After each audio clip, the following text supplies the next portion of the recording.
Lizna. Hayır maşallah. Cünun.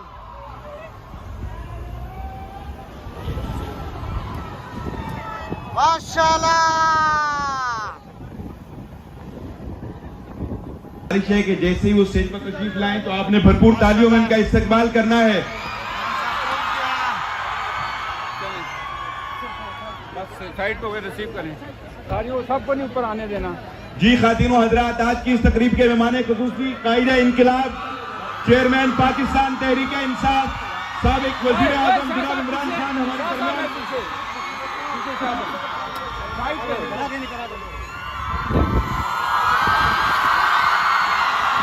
आपकी तालियां और जोर ठंडा नहीं पड़ना चाहिए।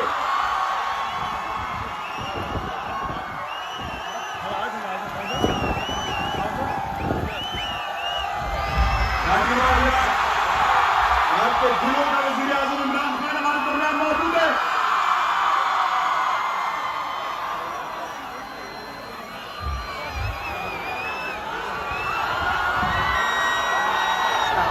Hayır maşallah. Cünun.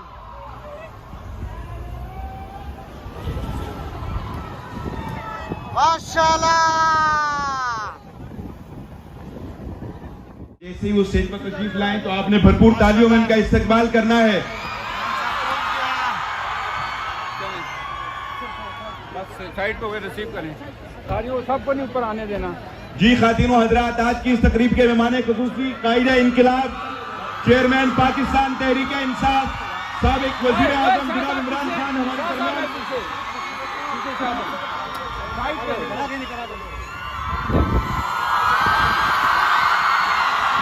आपकी तालियां और जोर ठंडा नहीं पड़ना चाहिए।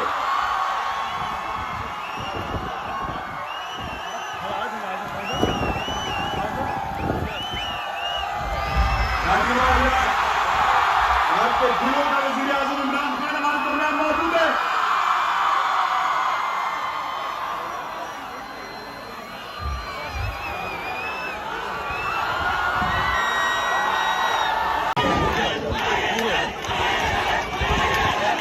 शुक्रिया। मैं सरगोदा यूनिवर्सिटी का शुक्रिया अदा करता हूं कि आज उन्होंने मुझे दावत दिया। तो मैं अब सबसे अब रिक्वेस्ट करूंगा कि खामोशी से आपने मेरी बात सुनी है, पसंद आई तो बाद में फिर नारे मारना। शुक्रिया शुक्रिया। अच्छा, अभी बस आया सर, पता चल गया, सुन रहे आप मेरी बात। अच्छा देखें, मुझे पता चला कि जो गवर्नर पंजाब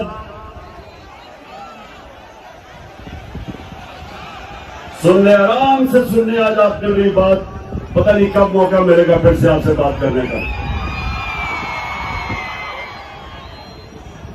मैं सबसे पहले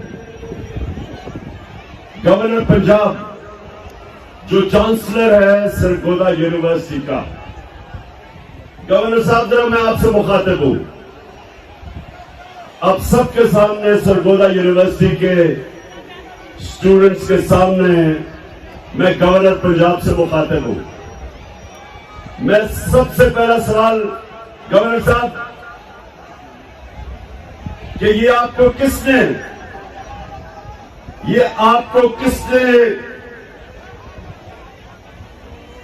इजाजत दी है कि आप पॉलिटिकल लीडर्स को यूनिवर्सिटी के स्टूडेंट्स के सामने उनको एड्रेस करने से रोकें?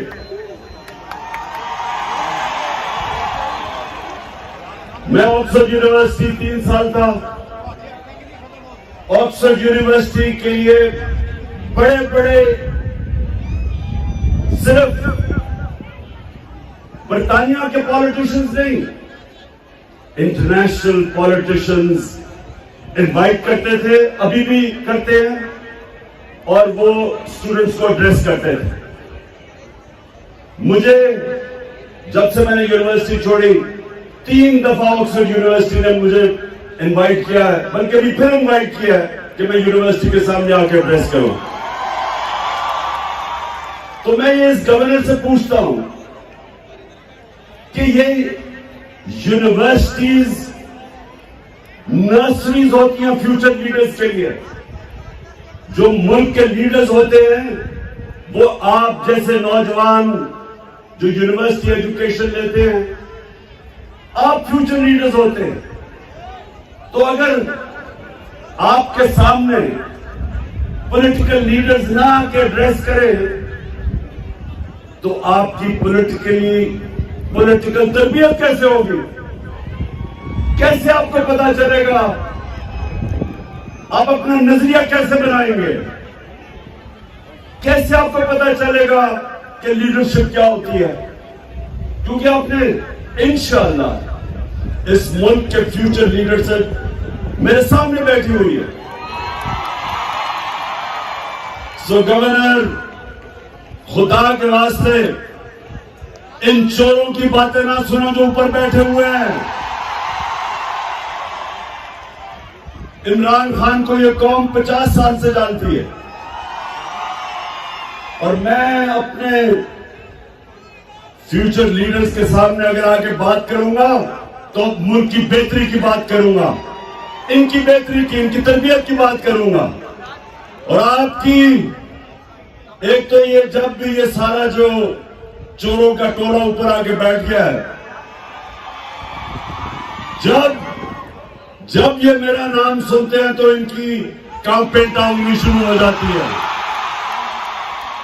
और ये गवर्नर की भी कांपें टांगी कि उसने वाइस चांसलर को कहा कि जनाब इमरान खान को ना बुलाओ। सबको बुलाना चाहिए। मैं चाहता हूं कि कांपें टांगने वाला बिलावल भी आपके सामने खड़ा हो। ये और बात है कि वो आदि उर्दू आदि अंग्रेजी और वो कह कुछ रहा होगा, मतलब कुछ और समझ आ जाएगी आपको।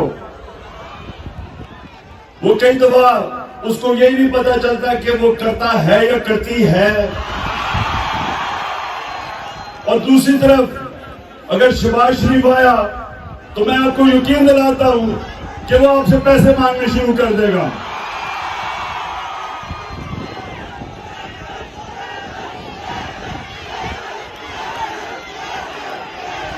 हाँ, और आप डीजल साहब को भी इन्वाइट कर सकते हैं। यहां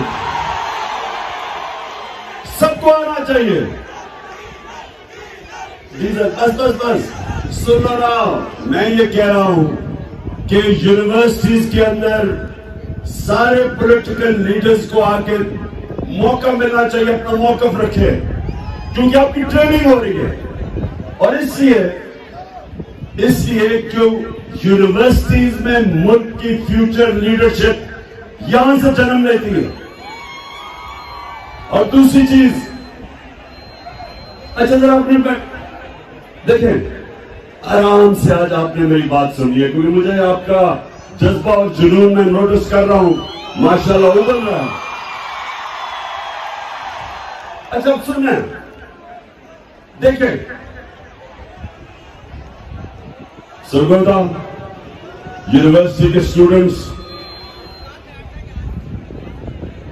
बहुत बड़ा फिलोसोफर एरिस्टोटल ने आज से 2500 साल पहले एक बात कही थी। गौर से जरा मेरी बात सुने, वो क्या कही थी। उसने कहा था कि अगर एक माशरे में नाइंसाफी हो, जुल्म हो, तो सारे माशरे के शहरी राय हक के लिए खड़े होंगे, इंसाफ के लिए खड़े होंगे। और जब एक इंसान हक के लिए खड़ा होता है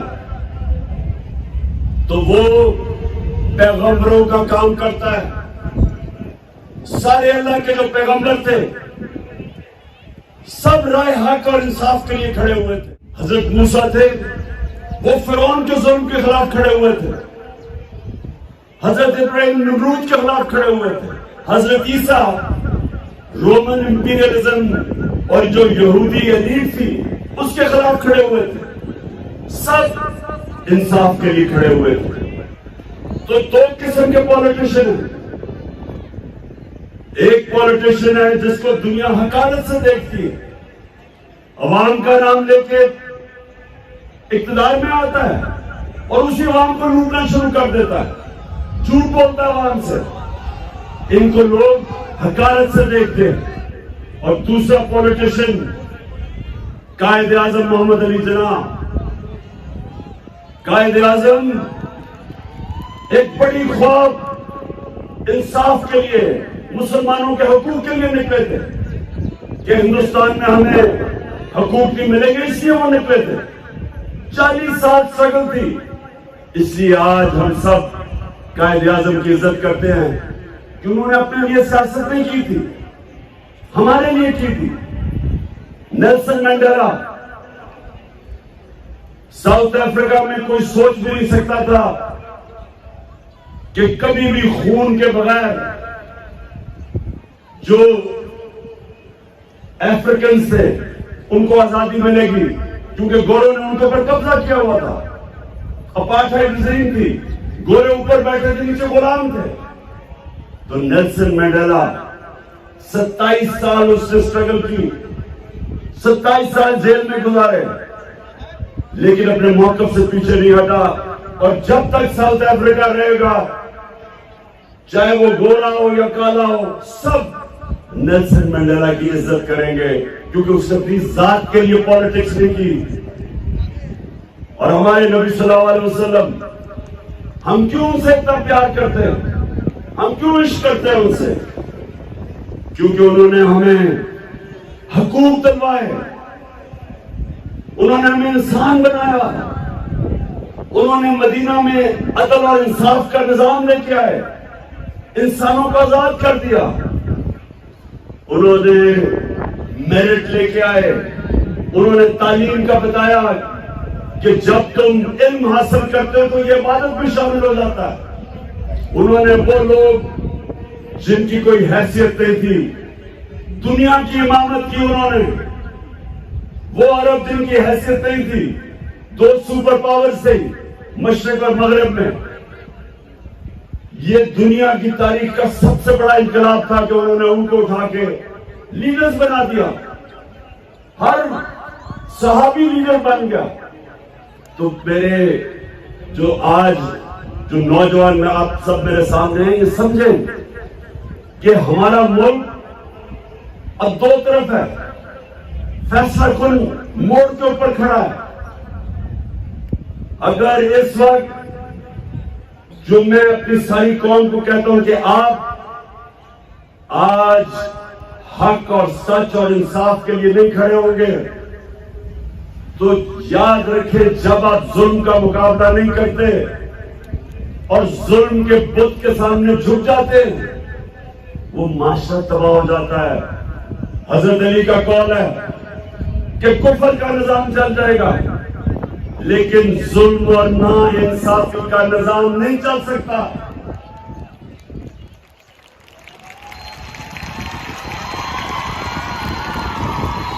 और जो मेरे दुनिया के सबसे अजीम लीडर, हम सबके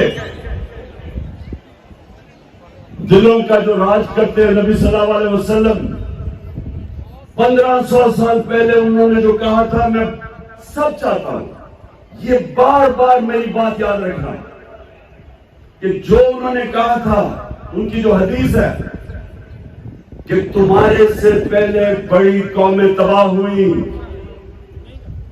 जिधर कमजोर छोटा चोर चोरी करे तो जेल में, और बड़ा डाकू जब चोरी करे तो उसका वो ना पकड़ सके जो मुल्क, उसको एनआरओ दे दे, वो तबाह हो जाता है। याद रखें कि आप आज अपने सामने मुल्क को तबाही की तरफ जाते देख रहे हैं, क्योंकि मेरे नबी ने कह दिया था कि जब आज जेलों में जाके देखें, सब गरीब लोग नजर आएंगे आपको। मुशर्रफ ने मुझे भी कोई चंद दिन जेल में रखा था, मुझे कोई बड़ा डाकू वहां जेल में नहीं नजर आया, सब छोटे गरीब लोग थे। और जब मैं असेंबली में गया तो बड़े बड़े नामवर डाकू मुझे पाकिस्तान की असेंबली में नजर आए।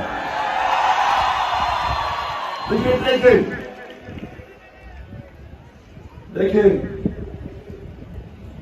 मैंने सारी दुनिया देखी। शायद किसी को अल्लाह ने इतना मौका दिया हो कि उसने मगरिब में भी टाइम गुजारा, उनका सिस्टम देखा। क्रिकेट की वजह से सारी दुनिया के तकरीबन मुल्क देखे, सब दुनिया देखी मैंने। मैं आज आप सबको देखें, मेरे सरगोदा यूनिवर्सिटी के नौजवानों, गौर से मेरी बात सुने।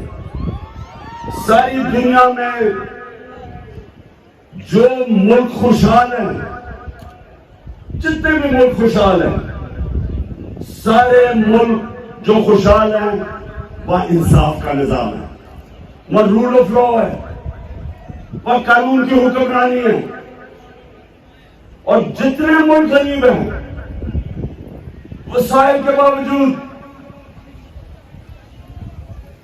नाइजीरिया तेल के जखीरे पे बैठा, सबसे ज्यादा तेल अफ्रीका के अंदर नाइजीरिया में है। साउथ अफ्रीका में वेनेजुएला, सबसे ज्यादा साउथ अमेरिका में जो तेल है वो वेनेजुएला में है। वेनेजुएला से बेचारे लोग नौकरियां ढूंढने के लिए मार मार के दूसरे मुल्कों में जाते हैं, गुर्बत है। नाइजीरिया गुर्बत की इंतहा है। क्या वजह है? स्विट्जरलैंड, कोई वसाइल ही नहीं है स्विट्जरलैंड में। हमारे जो नॉर्दर्न एरियाज में, हमारे जो गिलगित बल्तिस्तान के पहाड़ हैं, आप यकीन करें कि कोई मुकाबला ही नहीं है। जो हमारी खूबसूरती है, जो स्विट्जरलैंड में है, उसका कोई मुकाबला ही नहीं है। अल्लाह ने जो हमें यहाँ खूबसूरती दी है, लेकिन स्विट्जरलैंड दुनिया का अमीर तरीन और खुशहाल मुल्क है, कोई वसाइल नहीं है। और नाइजीरिया और वेनेजुएला तेल के बावजूद गुर्बत है। फर्क क्या है? रूल ऑफ लॉ, इंसाफ, कानून की हुक्मरानी। स्विट्जरलैंड के अंदर जो रूल ऑफ लॉ इंडेक्स है, मतलब कि जिस मुल्क में इंसाफ का निजाम बेहतरीन है, स्विट्जरलैंड में 99.9% है रूल ऑफ लॉ इंडेक्स, यानी कोई कानून के ऊपर नहीं है। और नाइजीरिया 7%, 7%। तो इसलिए जब मेरे नबी सल्लल्लाहु अलैहि वसल्लम ने कहा था कि तुम्हारे से पहले बड़ी कौमें तबाह हुई, जिधर कानून नहीं, जिधर इंसाफ नहीं, जिधर कानून की हुक्मरानी नहीं, जिधर ताकत वाला या आईनारो ले ले और कमजोर बेचारा जेलों में जाए, तब उन्होंने कहा था कि वो तबाह हो जाएगा। दुनिया में चले जाए, तबाह हो रहे हैं मुल्क, जिधर इंसाफ नहीं है। हमारे सामने मेरी जिंदगी में सिंगापुर आजाद हुआ, छोटा सा सिंगापुर, पानी भी उनका अपना नहीं था, मलेशिया से पानी आता था। वो सिंगापुर जिसको कोई सोच भी नहीं सकता था, सिर्फ एक बंदरगाह थी। ये सरगोदा यूनिवर्सिटी गौर से सुनो, क्योंकि हमारे सामने हुआ ये। उस सिंगापुर में एक ईमानदार लीडर आया जिसका नाम था ली कुआन यू। पाकिस्तान और सिंगापुर का जो पर कैपिटा इनकम था वो एक ही था। हमारा तो $150 पर कैपिटा था या $200, एक ही था। उस सिंगापुर के अंदर एक लीडर ने कानून कायम किया। जब आप कानून की बालादस्ती करते हैं तो करप्शन खत्म हो जाती है। करप्शन तो ताकतवर की करप्शन तबाह करती है मुल्क को। तो जब उसने कानून कायम किया, ताकतवर को कानून के नीचे ले आया, करप्शन खत्म की। सिंगापुर आज हमारे साथ शुरू हुआ था 60 साल पहले, 50-55 साल पहले। हमारा आज $2000 होगा डॉलर पर कैपिटा, मुझे याद नहीं है। सिंगापुर का $60,000 पर कैपिटा है। औसत आमदनी सिंगापुर में $60,000 है। वो मुल्क हमारा सारे वसाइल के बावजूद हमें अल्लाह ने 12 मौसम दिया, जरखेज जमीन दी है, सोने के रिजर्व हैं, कॉपर के रिजर्व हैं। हमें अल्लाह ने वो टूरिज्म हर चीज दी है उससे। और हमें देखे कि हमारा वो भी शाबाशी मांगने गया था, अमेरिका जी मुझे पैसे दे दो, मैं मजबूर हूं। वो वैसे अगर टेप में मुझे चलाए, वैसे आपको जरा सुना दे बस। मैं इसलिए कह रहा हूं कि ये फर्क है। मैं सऊदी अरब से होके आया हूँ, मैं यूएई के होके, अभी मैं तुर्की होके आया हूँ, और मैंने उन भाइयों को कहा कि आप हमारे बड़े अजीम भाई हैं, हमेशा आपने हमारी मदद की। और मैंने यही कहा, जब मैं आया हूँ तो आप समझेंगे शायद ये मांगने आया, मैं मांगने नहीं आया, लेकिन मजबूरी है। जिस तरह माजी में 75 साल में आपने हमारा हाथ, मैं ये आपको सबको देखे, हम अब ये देख रहे हैं कि हमारा प्राइम मिनिस्टर जब पैसे मांगता है, सारे मुल्क की इज्जत खत्म हो जाती है। और जब आप जाते हैं हरा पासपोर्ट लेके दुनिया में जब जाते हैं तो आपको अलग लाइनों में खड़ा कर देते हैं, क्योंकि जो मुल्क दूसरे मुल्कों के सामने हाथ फैलाता है, जिस तरह जो आदमी दूसरे आदमी के सामने हाथ फैलाते हैं, इज्जत नहीं होती, कौमी गैरत खत्म हो जाती है। तो मैं जो आज आपको खास तौर पे, मैं सगोला यूनिवर्सिटी खास तौर पे जो मैं आपके पास आया ये बताने के लिए कि देखें, अगर हम ये समझते हैं कि ये मुल्क चल जाएगा, कि जेल भरे हो बेचारे गरीब लोगों से जो मजबूरी में चोरी करें, बेरोजगारी में, आजकल जो बिजली के बिल है वो कौन दे सकता है, तो मुश्किल में जो चोरी करे वो जेल में, और जो बड़े बड़े डाकू अरबों रुपए की चोरी जिन्होंने की हो वो दंडनातक फिरे हैं, प्राइम मिनिस्टर बन गए। ये जो हजरत सुने, ये आपके लिए मैं सिर्फ बता रहा हूं, सरगोदा यूनिवर्सिटी पॉलिटिक्स नहीं है, ये हमारे मुस्तकबिल का फैसला होने जा रहा है। अगर एक मुल्क का प्राइम मिनिस्टर उसको बनाते हैं जो 16 अरब रुपए की, वो और उसका बेटा, उनको चोरी में अंडर ट्रायल होते हैं, इनको सजा होने वाली थी, 16 अरब रुपए की FIA का केस कि इन्होंने चपरासी, मकसूद चपरासी और इनके नाम पे 16 अरब रुपया लिया, 1600 करोड़ रुपया, उसको प्राइम मिनिस्टर बना दे। वो इसहाक डार जो रिटन, सुने जरा, इसने रिटन एफिडेविट दिया हुआ है सन 2000 में मजिस्ट्रेट के सामने कि मैं शरीफ खानदान के पैसे चोरी करके लंदन भेजता था, मैं मनी लॉन्ड्रिंग करता था। कन्फेशन स्टेटमेंट है इसकी, उसको फाइनेंस मिनिस्टर बना दे, यानी बिल्ले को बिठा दे दूध की हिफाजत करने के लिए। और आसिफ जरदारी, उसके ऊपर किताबें लिखी हुई हैं चोरी पे। उसके बाहर एक किताब है कैपिटलिज्म अकीलीज हील, वो किताब रेमंड बेकर ने लिखी हुई है कि कितनी चोरी इसलिए नवाज शरीफ ने की। अखबारों में उनके आर्टिकल आए हुए हैं, बाहर की दुनिया में इसको 10% कहते थे। नैब इसको पकड़ दे रही, नैब इसके केसेस खत्म करती जा रही है। उधर अभी सिंध का गवर्नर बनाया है, वो जरा सिंध का गवर्नर देखे और मौला जज देखे, कोई फर्क नहीं आपको नजर आएगा उसमें। यानी वो लोग जिनको जेलों में डालना था, वो 60% ये तो कैबिनेट बनाई है, 60% कैबिनेट जमानत पे है, बेल पे है, चोरी के केसेस है इनके ऊपर। और जिसको बनाया हुआ है इंटीरियर मिनिस्टर राणा सनाउल्लाह,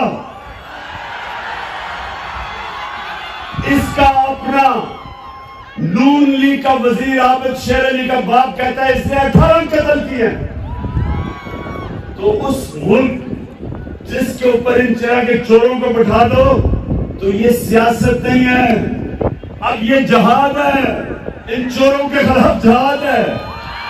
और ये नौजवानों ये याद रखें कि एरिस्टोटल ने तो कहा था 2500 साल पहले, लेकिन अल्लाह ने कुरान में हमें हुक्म दिया है, अल्लाह ने हमें हुक्म दिया है अमर बिल मारूफ वो नई अनिल मुनकर कि अच्छाई के साथ खड़े हो और बुराई के खिलाफ खड़े हो।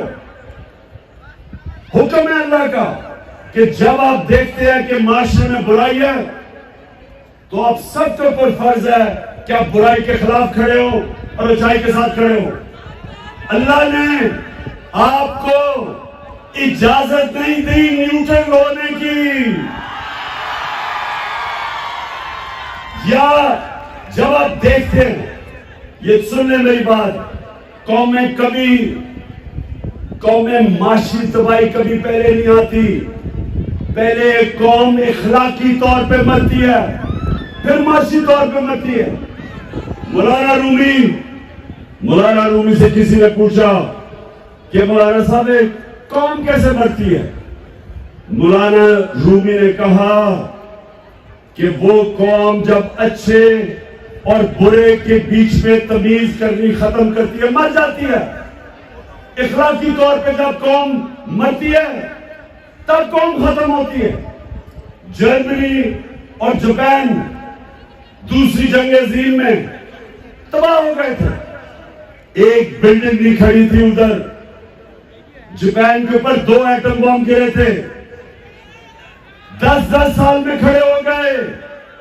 10-10 साल में दोनों कौमें खड़ी हो गई, क्योंकि आप बिल्डिंग्स को तो बम मार के गिरा सकते हैं, लेकिन इखलाकियात को बम मार के नहीं मार सकते।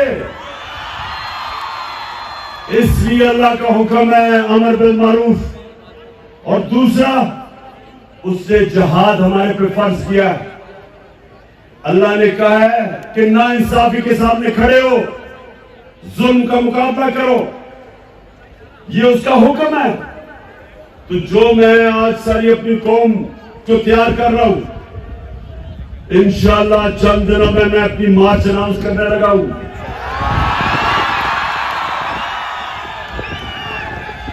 और ये सियासत नहीं है, ये मेरे मुल्क के लिए हकीकी आजादी की जहाद है। मैं कभी सुनोगे, मेरा जो ईमान है, मैं समझता हूं कि इन चोरों की गुलामी से बेहतर यह है कि मैं मर जाऊं। मैं जीना नहीं चाहता। इंसान को मर जाना चाहिए बजाय इन चोरों की गुलामी करे, क्योंकि वो मौत है जो चोर जब ऊपर बैठ जाए कौम मर जाती है। और कौम आज देख लें कि सारी जगह पैसे मांगते फिर रहे हैं। 6 महीने पहले जब ये आए हैं चोर, तो तब क्यों नहीं हालात है? आज हर किस्म की माशत भी नीचे, महंगाई आसमानों पे, बेरोजगारी आसमानों पे, हर किस्म की चोरी डकैती बढ़ती जा रही। क्यों? क्या हुआ? क्या कौन सी क़यामत आई 6 महीने में कि मुल्क के ये हालात हो गए? किसी मुल्क पे भी आप चोर ऊपर मुसल्लत कर दे, मुल्क तबाह हो जाएगा। आपको दुश्मनों की जरूरत नहीं है। और हम आज सारी कौम एक तरफ खड़ी हो गई है, और ये जो चोर है ये एक तरफ खड़े हो गए।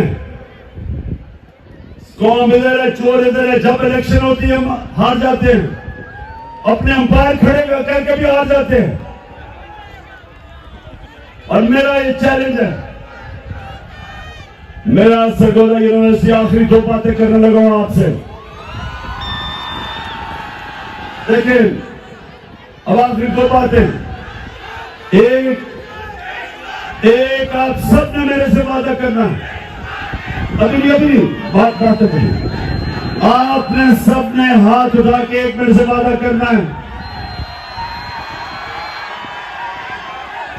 कि आप सब हमेशा हमेशा जुल्म और नाइंसाफी के सामने जहाद करेंगे, झुकेंगे नहीं। और दूसरा, सरगोदा यूनिवर्सिटी, दूसरी बात, मैं आप सबको पता होना चाहिए कि आप अल्लाह की सबसे अजीम मखलूक है, अशरफुल मखलूकात।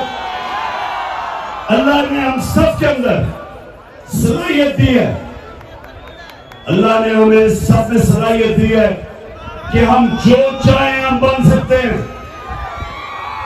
हम सब में सलाहियत है।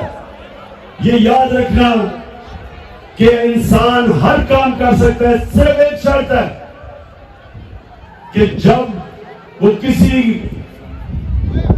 ख्वाब के पीछे जा रहा हो, जब वो अपनी ख्वाब के पीछे जा रहा हो, एक शर्त है कि जब बुरा वक्त आता है आपने हार नहीं माननी, हार नहीं माननी, क्योंकि इंसान हारता तब है जब वो हार मान जाता है। सब जो मैंने क्रिकेट में एक सबक सीखा था, सबसे बड़ा सबक मैंने ये सीखा था कि आखिरी गेंद तक मुकाबला करता है वो चैंपियन होता है।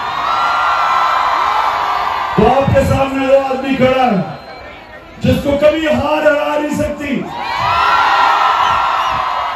मैं ये पीडीएम के चोरों को आज मैसेज देना चाहता हूं, क्योंकि मैं इनको पॉलिटिशियन नहीं कहता, मैं इनको चोर कहता हूं, क्योंकि अल्लाह का हुक्म है कि अमर बिल मारूफ, सच को सच कहो, हक को हक कहो, अच्छाई को अच्छाई कहो, बुराई को बुराई कहो।